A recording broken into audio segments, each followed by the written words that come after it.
来不及煎药了。是天魔境的镇心诀地火真功了。三魂七魄中的炼化道士精进自己的技艺，异空间吞进术语。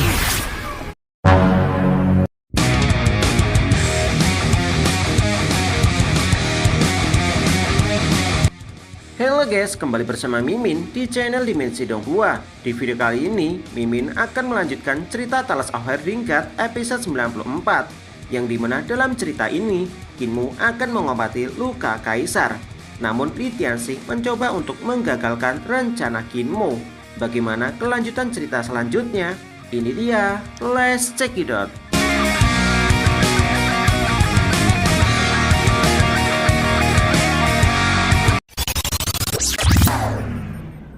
Kinmu tidak menyangka jika Nenek Si ternyata berhasil menyegel penyimpanan dewa milik Kaisar. Namun Nenek Si memberitahu ketika teknik penciptaan Dewa Langit dilepaskan, hal itu hanya sia-sia saja. Karena tubuh fisik Kaisar tidak akan mampu menahan jiwanya dan dia pasti akan mati. Namun Kinmu yakin jika dia dapat menyelamatkannya selama Kaisar masih memiliki satu tarikan nafas. Dikarenakan tubuh fisik Kaisar semakin melemah, Kinmu meminta bantuan Nenek Si untuk membawakan bahan obatnya ke dalam. Sementara Kinmu segera menggunakan teknik jarum untuk memaksa masuk khasiat obat karena sudah tidak sempat merebus obatnya. Setelah Nenek Si memberikan bahan obat tersebut, Kinmu segera menggunakan teknik ilahi kemudian memasukkan cairan obat ke dalam tubuh Kaisar melalui jarum-jarum yang sudah Kinmu tancapkan sebelumnya. Nenek Si kemudian merasa cemas setelah melihat matahari yang mulai tenggelam, sementara Kinmu masih memasukkan bahan obat ke dalam tubuh Kaisar. Sebuah suara kemudian memanggil Kinmu. Mendengar hal itu, Kinmu tahu jika yang ada di dalam tubuh Nenek Si saat ini adalah Li Tianxing. Sementara Li Tianxing bertanya bagaimana dengan kondisi penyakit Kaisar. Dikarenakan Ketua Sekte Li pernah menjadi Ketua Sekte Suci, Kinmu merasa penasaran kenapa Ketua Sekte Li menjadi seperti ini. Namun Li Tianxing mengatakan jika dia sudah mati dan bukan lagi orang dari Sekte Suci. Kemudian memberitahu Kinmu jika dia ingin menjadi Kaisar wanita, sehingga meminta Kinmu untuk menyerahkan Kaisar dan meminta Kinmu untuk tidak mencampuri urusannya. Mendengar hal itu, Kinmu sadar jika terapi ini putus, maka semua usahanya akan sia-sia. Sehingga Kinmu harus memikirkan sebuah cara demi bisa mengulur waktu. Namun Kinmu tidak tahu apa yang menjadi kelemahan Ketua Sekte Li atau apa yang membuatnya tertarik.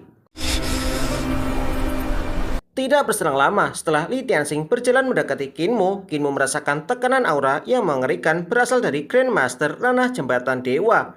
Sementara Li Tianxing memperingatkan Kinmu, jika Kinmu tidak menyerahkan Kaisar, maka dia sendiri yang akan mengambilnya.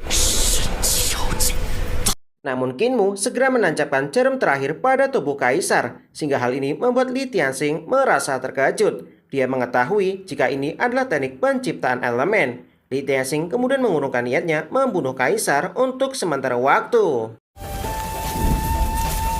Li Tianxing mengetahui jika Kinmu menggunakan teknik penciptaan elemen sebagai pengganti pil spiritual dan obat mujarab, kemudian menyerap energi ibu bumi untuk menutrisi jiwa primordial. Namun Li Tianxing memberitahu jika Kinmu tidak menggunakan teknik ini dengan benar dan malah menggunakannya dengan sembarangan dan malah terlihat seperti aliran kebenaran, sehingga hal ini benar-benar memalukan sekte suci mereka.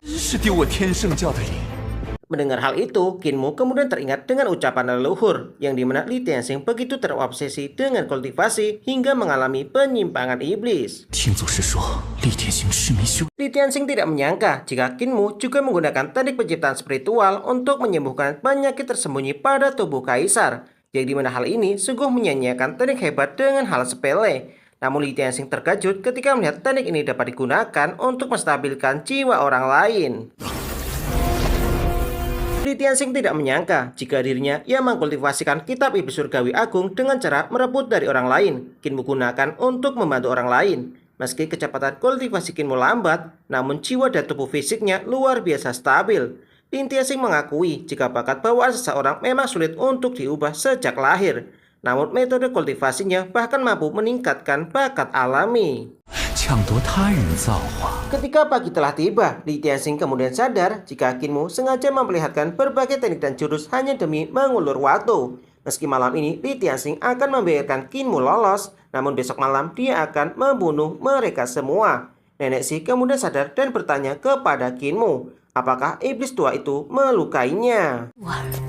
老魔头有没有害你？ Namun Qin Mu memberitahu jika dia telah berhasil menipunya dalam semalam dan hanya memperhatikan teknik penciptaan. Karena energi kehidupan Kaisar sudah banyak yang pulih, Qin Mu meminta izin kepada Kaisar untuk melepaskan teknik penciptaan Dewa Langit.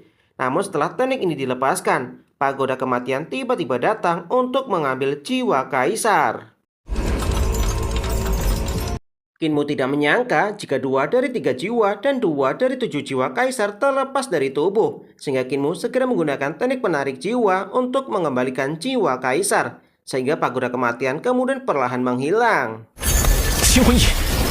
Qin Mu mengetahui jika tubuh Kaisar masih terlalu lemah dan tidak mampu menahan jiwanya. Bahkan setidaknya masih butuh perawatan selama 2 hari lagi. Namun Qin Mu sadar jika Li Tianxing benar-benar menjadi masalah besar, sehingga Qin Mu kemudian bertanya pada dirinya sendiri, teknik apa yang akan dia gunakan malam ini untuk menipunya.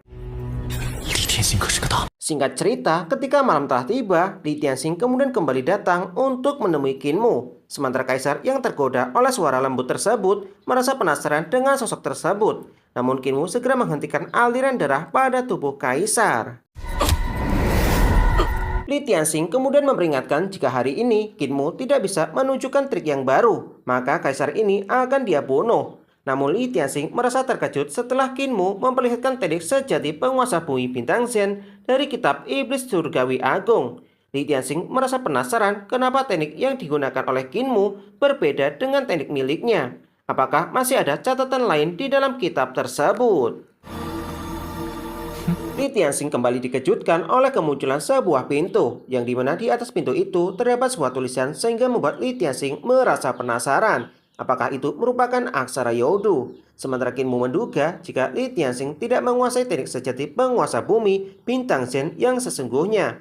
Namun Li Tianxing memberitahu jika dia adalah guru suci pemimpin sekte. Bagaimana mungkin dia tidak menguasainya? Ketika Qin Mu sadar jika tubuh Kaisar semakin melemah, mereka saat ini harus segera melenyapkan jurus yang ditinggalkan oleh pemimpin Rulai tua. Kemudian baru bisa meredakan luka pada penyimpanan dewa milik Kaisar. Sementara Li Tianxing merasa penasaran dengan mata yang dimiliki oleh Qin Mu. Kenapa teknik yang dilatih mereka berbeda? Apakah hal ini berkaitan dengan bakat alami? Qin Mu kemudian menyarankan Li Tianxing untuk menemaninya masuk ke dalam tubuh Kaisar jika dia ingin tahu jawabannya. Namun Li Tianxing bertanya bagaimana cara mereka bisa masuk ke dalam tubuh Kaisar. Qin Mu memberitahu jika mereka akan menggunakan teknik biji sawi surgawi untuk mengecilkan tubuh, kemudian menggunakan teknik bayangan ilusi iblis untuk menyembunyikan diri. Qin Mu tidak menyangka jika penyimpanan dewa embrio spiritual milik Kaisar sudah berada di ambang kehancuran. Sementara Li Tianxing dikejutkan oleh pedang Dao milik pemimpin Dao. Li Tianxing tidak menyangka jika pendeta Rulai tua ini ternyata memasukkan niat pedang miliknya. Li Tianxing akhirnya mengetahui kenapa kekuatan niat pedang ini belum juga meledak sampai saat ini. Yang dimana hal itu disebabkan oleh benang-benang merah dari teknik ilahi milik Nenek Xi. Li Tianxing tidak menyangka jika Qin Mu menyuruhnya menyegel penyimpan dewa Kaisar. Sementara Qin Mu meminta Li Tianxing untuk mencabut niat pedang ini.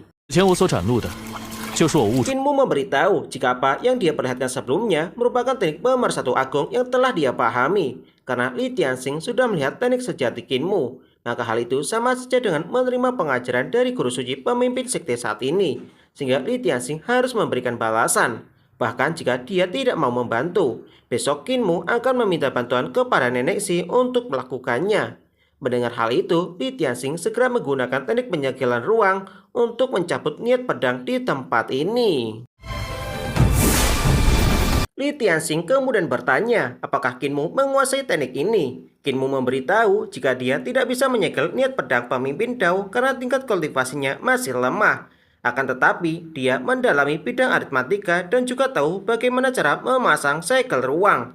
Hal itu karena mereka berdua sama-sama merupakan guru suci pemimpin sekte. Sehingga apa yang dipahami oleh Qinmu tidak akan lebih sedikit dari Li Tianxing, bahkan lebih banyak darinya. 如何设置空间封印我也懂。 Namun Li Tianxing beranggapan meski Qinmu memahaminya, namun belum tentu bisa menggunakannya. Sehingga Qinmu bertanya pada Li Tianxing apakah dia berani bertaruh dan bertanding di penyimpanan Dewa Kaisar. Namun Li Tianxing memberitahu jika pertandingan tidak akan seru tanpa taruhan, yang dimana jika dirinya kalah, maka dia akan melepaskan Qinmu 1 malam lagi. Namun jika Qinmu yang kalah, maka Qinmu akan mati di tempat ini bersama Kaisar. 你死在这儿吧。 Qinmu kemudian sepakat dengan hal itu dan mereka berdua pergi di penyimpanan Dewa Kaisar. Qinmu tidak menyangka jika Rulai Tua telah menggunakan 5 patung Dharma untuk menahan penyimpanan Dewa Wuyao. 入不要深藏。 Li Tianxing tidak menyangka jika kemampuan si tua bangka itu hanya sebatas ini. Li Tianxing kemudian segera menggunakan mantra hati teratai iblis merah untuk menghancurkan 5 patung Dharma. Sementara Qinmu mengetahui jika teknik ini berasal dari kitab iblis agung surgawi. Qinmu memberitahu jika ini adalah pertama kalinya dia menggunakan mantra seperti ini. Meski Li Tianxing mengetahui jika kekuatan api karma Qinmu lebih lemah karena dibatasi oleh tingkat ranah. Namun teratai merah energi iblis Li Tianxing tidak semurni teratai merah api karma milik Qinmu. Li Tianxing kemudian merasa penasaran apakah hal ini merupakan hasil dari bakat alaminya. Li Tianxing beranggapan jika dia mungkin bisa melangkah lebih jauh jika dapat memanfaatkan hal ini dan mempelajari metode kultivasi Qinmu. 莫非这就是他提升？ Setelah mengakui jika hasil taruhan ini adalah seri, Li Tianxing kemudian mengajak Qinmu untuk pergi ke tempat taruhan selanjutnya. Yang dimana di tempat ini, Li Tianxing mengetahui jika setiap lapisan penyimpanan Dewa Kaisar rusak lebih parah daripada sebelumnya. 即使你救活了他， Li Tianxing memberitahu jika penyimpanan Dewa 6 harmoni hancur seperti ini sudah tidak bisa diselamatkan lagi. Namun meski Qinmu berhasil menyelamatkannya, Kaisar hanya akan menjadi orang cacat. Sehingga untuk apa Qinmu berjuang sampai sejauh ini? Namun Qinmu balik bertanya untuk apa ketua sekte Li begitu terobsesi dengan ilmu bela diri. 厉教主痴迷武学， Li Tianxing memberitahu jika apa yang dicari oleh para kultivator tidak lain adalah menjadi dewa dan leluhur serta menjadi tak terkalahkan di dunia. Namun Qinmu memberitahu jika leluhur pernah memberitahunya jika pemimpin sekte suci adalah guru bagi puluhan ribu orang dan seharusnya leluhur pernah mengajari ketua sekte Li tentang hal ini.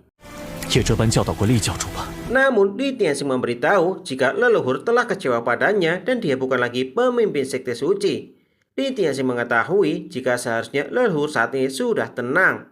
Namun Qinmu memberitahu alasan leluhur masuk ke Yankang yaitu untuk menyusun rencana sekte suci selama bertahun-tahun. Dikarenakan prinsip guru nasional dan kaisar sangat sejalan dengan sekte suci, maka demi sekte suci, Qinmu harus menyelamatkan kaisar dengan cara mencabut semua niat pedang di tempat ini dengan teknik segel ruang. 为天圣教，必须 Li Tianxing memberitahu meski dia bukan lagi pemimpin sekte suci, namun hal-hal yang bermanfaat bagi sekte suci dia bersedia melakukannya.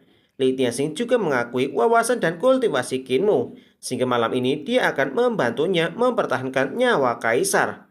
Li Tianxing kemudian menggunakan teknik api teratai iblis untuk menghancurkan semua teknik Dao yang berada di tempat ini.